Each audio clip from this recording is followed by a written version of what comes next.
معزز حاضرین اکرام، جیسا کہ آپ کے سامنے یہ بات آیا ہے کہ بعد نماز فجر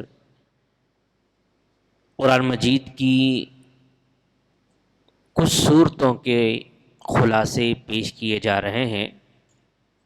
کل آپ نے تاریخی حوالوں سے اس بات کو سماعت کیا کہ یہ جو قرآن ہمارے ہاتھوں میں آج موجود ہے یہ کیسے محفوظ ہے اور کس طرح اللہ تبارک و تعالیٰ نے اس کی حفاظت کی ہے اور قیامت تک یہ کیسے محفوظ رہے گا۔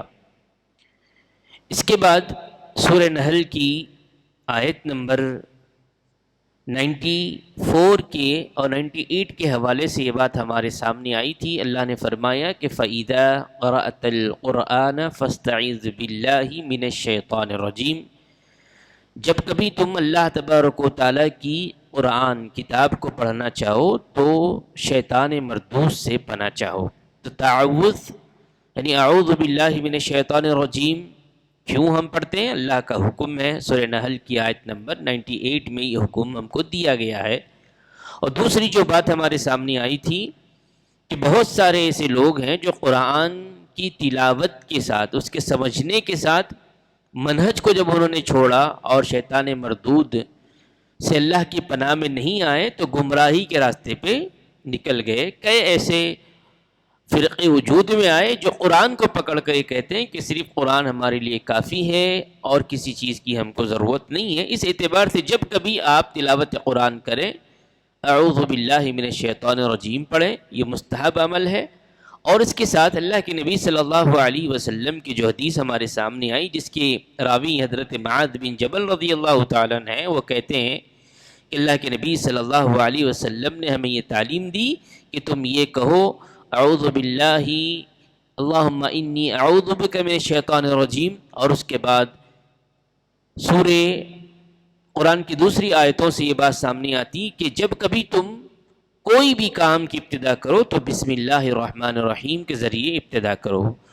جس کام کی ابتدا بسم اللہ الرحمن الرحیم سے ہوتی ہے اس کے طرف سے اللہ تبارک و تعالیٰ کی طرف سے اس میں مدد ہوتی ہے، نصرت ہوتی ہے، وہ بابرکت ہوتا ہے، اور شیطان کی جو کیفیت ہو جاتی ہے وہ ایک حقیر مکھی کے مانند بن جاتا ہے۔ تو یہ دو باتیں ہم نے کل تفصیل سے سماعت کی تھی۔ آئیے اس سلسلے کو آگے بڑھاتے ہوئے سورۃ الفاتحہ کی طرف ہم آگے بڑھتے ہیں۔ تو سورۃ الفاتحہ اللہ کے نبی صلی اللہ علیہ وسلم پر مکہ میں نازل ہوتی ہے۔ پوری قرآن کے اندر 114 صورتیں ہمارے سامنے آتی ہیں فہرست کے اعتبار سے، اور جب ہم غور کرتے ہیں تو دو طرح کی صورتیں آتی ہیں، ایک جس کو ہم مکی صورت کہتے ہیں اور دوسری مدنی صورت کہتے ہیں۔ اللہ کے نبی صلی اللہ علیہ وسلم پر غار حرا میں وحی کی ابتدا ہوتی ہے۔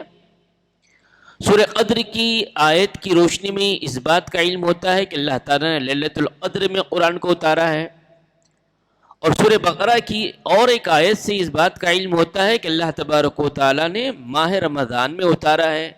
ماہ رمضان کی لیلۃ القدر میں قرآن کا اترنا اور غار حرا سے اس کی ابتدا ہونا، اور غار حرا سے لے کر اللہ کے نبی صلی اللہ علیہ وسلم کی مکمل جو زندگی ہے وہ 63 سال ہے، 63 ایئرز۔ اگر آپ 40 سالہ زندگی کو مائنس کر لیتے، نکال دیتے ہیں، تو 23 سالہ عرصہ اللہ کے نبی صلی اللہ علیہ وسلم کا بحیثیت نبوت گزرا ہے۔ وہ 23 سالہ عرصے کے اندر 13 سال آپ اللہ کے نبی صلی اللہ علیہ وسلم مکہ میں رہیں، اور مکی زندگی کے اندر جو کوئی وحی اتری، جو کوئی قرآن اترا، نزول ہوا، ان ساری صورتوں کو مکی صورت میں شمار کیا گیا۔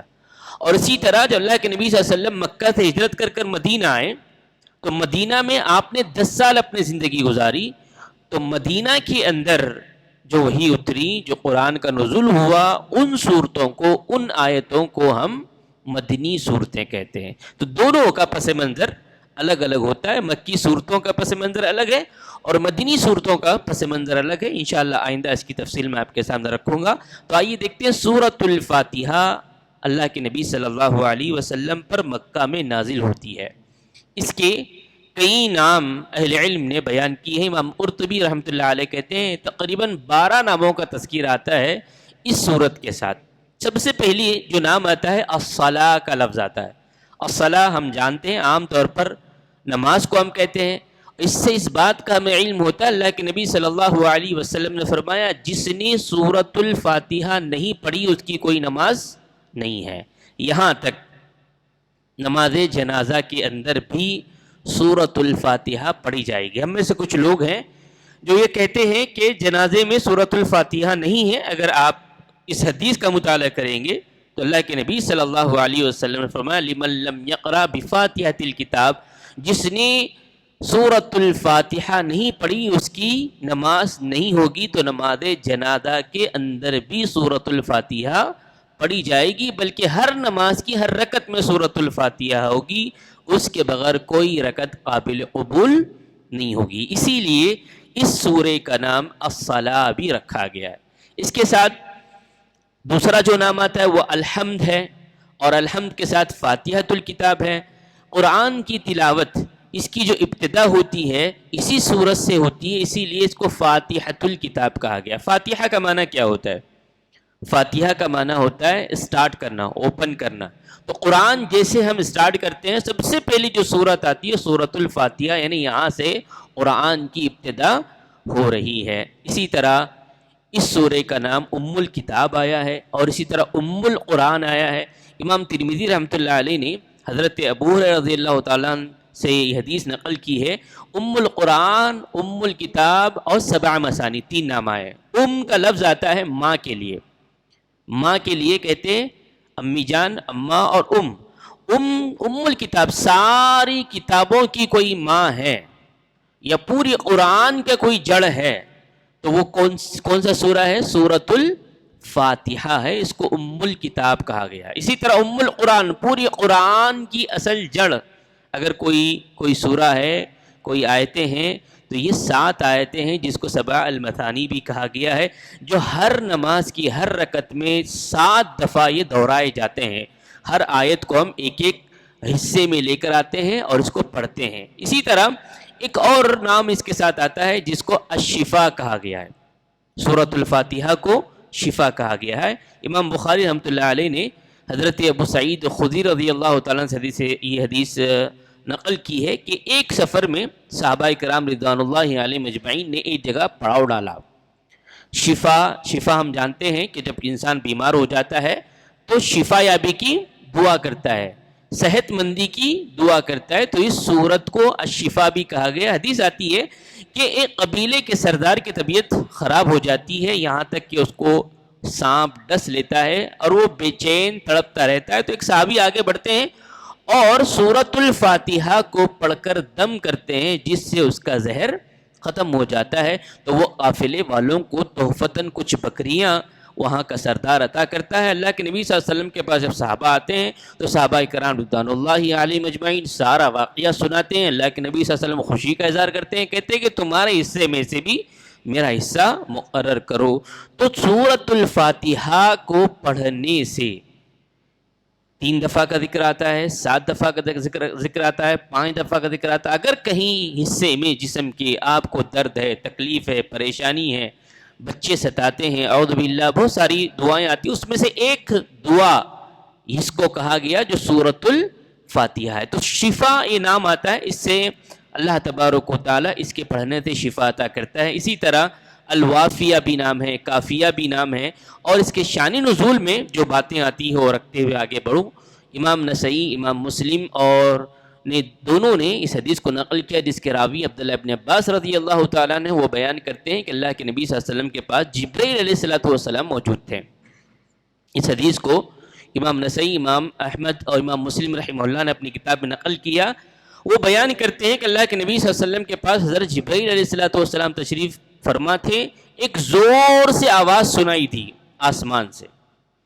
تو جبرائیل علیہ السلام نے آسمان کی طرف نظر اٹھائی، دیکھا کہ آسمان کا دروازہ کھولا گیا ہے.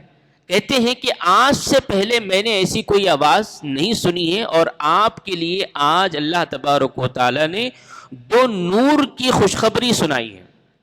سورہ فاتحہ کیسے اتری، اس کی فضیلت میں یہ بات آ رہی ہے کہ آسمان کے دروازے کو کھولا جاتا ہے اور وہ آواز کے سلسلے میں جبرائیل علیہ الصلوۃ والسلام کہتے ہیں کہ آج سے پہلے اس طرح کا کوئی معاملہ پیش نہیں آیا، آپ کے لیے اللہ تبارک و تعالیٰ نے 2 نور دیے ہیں جو اس سے پہلے کسی نبی کو نہیں دیے۔ تو پہلے نور سے مراد سورۃ الفاتحہ ہے اور دوسرے نور سے مراد سورۃ البقرہ کی آخری 2 آیتیں ہیں، للہ ما فی السماوات و ما فی الارض سے لے کر اخیر تک کی 2 آیتیں۔ یہ 2 آیتوں کے سلسلے میں بات آتی ہے کہ جو کوئی شخص یہ چاہتا ہے کہ اپنی دعا کو اللہ کی بارگاہ میں قبول کرائیں، دعائیں تو ہم کرتے ہیں، دعا کے آداب ہے، دعا کا طریقہ ہے، ان دعاؤں میں اگر کوئی سورۃ الفاتحہ کو اور سورۃ البقرہ کی آخری 2 آیتوں کو شامل کر لیتا ہے تو اللہ تبارک و تعالیٰ اس کی دعا کو رد نہیں کرتے، بلکہ اللہ تبارک و تعالیٰ اس کی دعا کو قبول کر لیتے ہیں۔ سورۃ الفاتحہ کی فضیلت میں سے ایک فضیلت، لہذا اپنی دعاؤں میں اس چیز کو شامل کریں کہ للہ ما فی السماوات و ما فی الارض اور سورۃ الفاتحہ پڑھیں۔ آئیے اس سورے کے سلسلے میں تفسیر کافی طویل ہے، اختصار کے ساتھ کچھ باتیں آپ کے سامنے رکھوں۔ سب سے پہلے اس سورے کی ابتدا ہوتی ہے الحمدللہ رب العالمین۔ قرآن مجید کا پہلی سورت کی پہلی آیت، اور پہلی آیت جو دلیل ہے اس کو یاد رکھ لیجیے ہمیشہ۔ اللہ کے نبی صلی اللہ علیہ وسلم نے فرمایا بنی الاسلام علی 5، اسلام کی بنیاد کتنے چیزوں پر ہے؟ 5، شہادت ان لا الہ الا اللہ، اقام الصلاۃ، ایتاء الزکاۃ، وصوم رمضان وحج البیت من استطاع الیہ سبیلا۔ پہلی جو چیز آتی ہے وہ شہادت ان لا الہ الا اللہ، جسے ہم کیا کہتے ہیں؟ توحید۔ کیا کہتے ہیں؟ توحید۔ توحید کے بغیر نہ نماز، روزہ، زکوٰۃ، حج قابل قبول نہیں ہے۔ توحید کی دلیل کہاں پر ہے؟ توحید جسے ہم کہتے ہیں اللہ تعالیٰ تنہا اکیلا ہے، تو توحید کے اندر جب ہم تھوڑا سا مطالعہ کرتے ہیں تو توحید کی 3 چیزیں آتی ہیں: توحید ربوبیت، توحید الوہیت، توحید اسماء و صفات۔ توحید اللہ تبارک و تعالیٰ کو تنہا اکیلا جاننا۔ توحید ربوبیت کی جو دلیل آ رہی ہے سورۃ الفاتحہ کی سب سے پہلی آیت، جس میں اور آپ کہہ رہے ہیں الحمدللہ رب العالمین، سارے عالم کا رب، پالنہار، پروردگار کوئی ہے تو وہ کون ہے؟ اللہ تبارک و تعالیٰ۔ رب سے ہے ربوبیت، اللہ تبارک و تعالیٰ کو تنہا اکیلا جاننا۔ امید ہے کہ آپ کو یہ آیت یاد ہے، امید ہے کہ آج کے بعد آپ کے پاس توحید کی دلیل بھی یاد ہو جائے گی کہ توحید ربوبیت کی دلیل ہے الحمدللہ رب العالمین۔ اس کے بعد والی آیت پر غور کرتے ہیں تو الرحمن الرحیم، یہ ہے اللہ تبارک و تعالیٰ کے 2 نام، اور یہ ہے اسماء و صفات میں توحید اسماء و صفات، اللہ تبارک و تعالیٰ کے ناموں کو، اللہ تعالیٰ کی صفات کو اللہ کے ساتھ خاص کرنا، اس میں سے کسی نام کو یا کسی صفت کو لے کر کسی اور کے لیے ہم اس کو شامل نہیں کر سکتے۔ تو توحید اسماء و صفات کی دلیل ہے الرحمن الرحیم۔ توحید اسماء و صفات کو اختصار کے ساتھ سمجھانے کی کوشش کروں گا۔ 4 چیزیں اس کے اندر آتی ہے۔ اللہ کے جب کبھی نام آئے، اللہ کی صفت آئے، تو سب سے پہلا کام یہ ہے کہ اس کی کیفیت ہم نہیں بیان کریں گے کہ اللہ تبارک و تعالیٰ دیکھتا ہے۔ کیسے دیکھتا ہے؟ لیس کمثلہ شیء۔ اللہ تبارک و تعالیٰ آسمانی دنیا پر نزول کرتا ہے، ہمارا ایمان عقیدہ ہے، لیکن کیسے نزول کرتا ہے؟ لیس کمثلہ شیء۔ اللہ تبارک و تعالیٰ عرش پر مستوی ہے، کیسے مستوی ہے؟ واللہ اعلم، اللہ ہی بہتر جانتا ہے۔ تو ایک ہے کیفیت نہیں بیان کی جائے گی، دوسری چیز ہے تحریف نہیں کی جائے گی۔ بہت سارے ایسے لوگ وجود میں آئے جنہوں نے اللہ کے ناموں اور صفات کے ساتھ تبدیلیاں کی۔ تیسری چیز ہے تعطیل۔ تعطیل کا معنی ہوتا ہے جب کبھی کوئی نام اور صفت آتی ہے تو جب اختلاف پیدا ہوتا ہے تو کہتے ہیں اختلاف کو دور کر دو، لہذا اس معنی کو یہاں سے خالی کر دو، خالی کر دیتے ہیں۔ 3 دیواری ہوئی، کیفیت ہوئی، تحریف ہوئی، تعطیل ہوئی، اور اسی طرح اور ایک چیز آتی ہے جس سے یہ اسماء و صفات کا دائرہ بنتا ہے، توحید اسماء و صفات۔ آئیے ایک آخر میں جو بات اس ضمن میں مجھے بتانی ہے، توحید الوہیت کیا ہے؟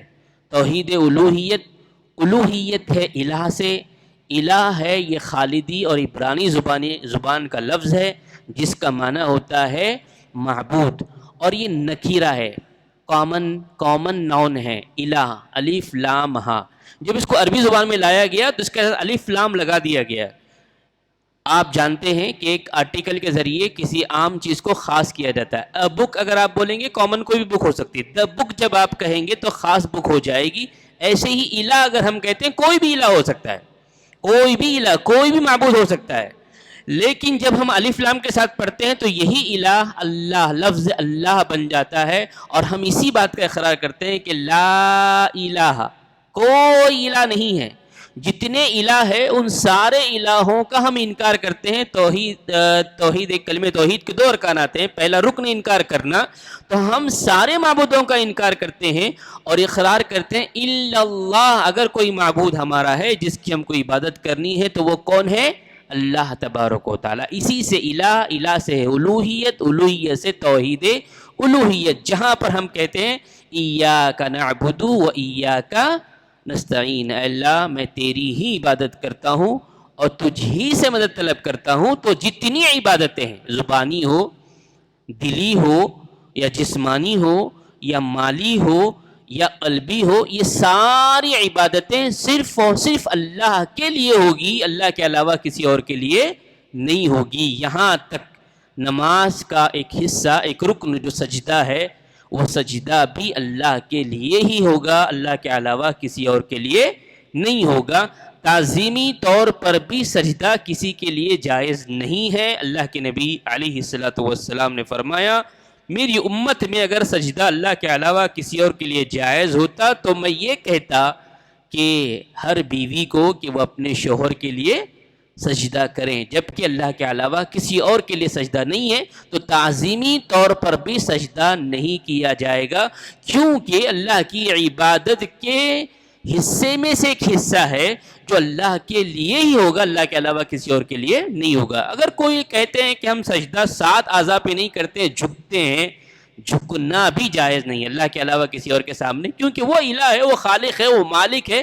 یہی تو توحید ہے، یہی تو توحید ہے، اور یہ سورۃ الفاتحہ کے اندر ہم کو ملتی ہے۔ اس کے بعد ہم دعا کرتے ہیں کہ اللہ ہم کو سیدھا راستہ چلا، اور سیدھے راستے سے مراد کون سا راستہ ہے؟ تو قرآن کی دوسری آیت بتاتی ہے کہ وَمَن يُطِعِ اللَّهَ وَالرَّسُولَ فَأُولَٰئِكَ مَعَ الَّذِينَ أَنْعَمَ اللَّهُ عَلَيْهِم مِّنَ النَّبِيِّينَ وَالصِّدِّيقِينَ وَالشُّهَدَاءِ وَالصَّالِحِينَ وَحَسُنَ أُولَٰئِكَ رَفِيقًا۔ اس سے پہلے جو انبیاء جس پر چلے، شہداء جس پر چلے، صالحین جس پر چلے، وہ سارے لوگ کن باتوں پر عمل پیرا ہوتے تھے، یہ دیکھنا پڑے گا کہ یہ کس طرح انہوں نے اسلام کو سمجھا، عملی جامہ پہنایا، جن پر اللہ نے انعام کیا۔ اس کی ہم دعا کرتے ہیں، اور اس کے بعد 2 لوگوں سے پناہ مانگتے ہیں، 2 طرح کے لوگوں سے، غیر المغضوب علیہم ولا الضالین، غیر المغضوب اور ضالین۔ ضالین سے مراد کون ہے؟ نصارہ ہے، اور مغضوب سے مراد یہود ہے۔ یہ دونوں کی روش سے ہم پناہ مانگتے ہیں۔ تو صراط مستقیم یہ درمیانی راستہ ہے، انبیاء کا راستہ ہے، شہداء کا راستہ ہے، صالحین کا راستہ ہے، جس کی دعا ہم کرتے ہیں۔ اسی دعا کا تذکرہ آگے آپ کو ملے گا۔ یہ دعا قبول ہوتی ہے سورہ بقرہ کی آیات کی روشنی میں کہ ہدی للمتقین۔ انشاءاللہ کل اس ضمن میں کچھ باتیں آپ کے سامنے رکھوں گا اختصار کے ساتھ۔ سورۃ الفاتحہ کی کچھ باتیں، بڑی طویل باتیں اس کے اندر ہے، اہل علم نے بڑی بڑی ضخیم کتابیں سورۃ الفاتحہ کے سلسلے میں لکھی ہیں، لہذا سورہ فاتحہ کو سمجھیں، یاد ہیں تو اس کو غور تدبر کریں، اس کے نکات کو ذہن میں رکھیں۔ جب ہم اللہ سے بات کر رہے ہیں تو اس کا کیا معنی مفہوم ہے، اگر اس کو سمجھیں گے تبھی جا کر ہماری نمازوں میں وہ اثر ہوگا، تبھی جا کر وہ اثر ہوگا۔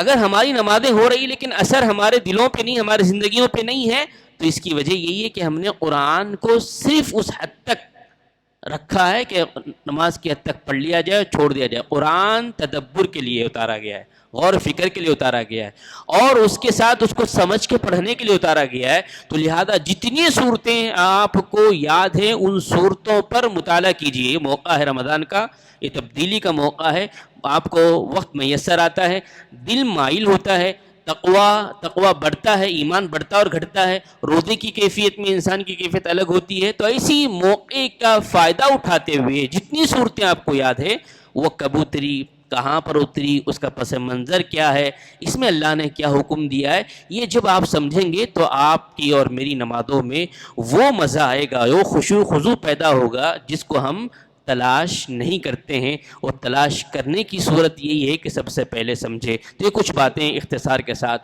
سورۃ الفاتحہ کی روشنی میں نے آپ کے سامنے رکھی۔ اللہ سے ہم دعا کرتے ہیں کہ اللہ تبارک و تعالی قرآن کو سمجھنے اور اس پر عمل پیرا ہونے کی توفیق عنایت فرمائے۔ اللہ تبارک و تعالی ہمیں اپنا جائزہ لینے کی توفیق عنایت فرمائے۔ اللہ جب تک رکھے دار فانی میں ہمیں ایمان اور اسلام کی حالت میں رکھے، جب ہمارا خاتمہ ہو تو خاتمہ بالخیر کرے۔ آمین ثم آمین، وآخر دعوانا ان الحمد للہ رب العالمین۔ سبحانک اللہم وبحمدک، اشہد ان لا الہ الا انت، استغفرک واتوب الیک۔ والسلام علیکم ورحمۃ اللہ وبرکاتہ۔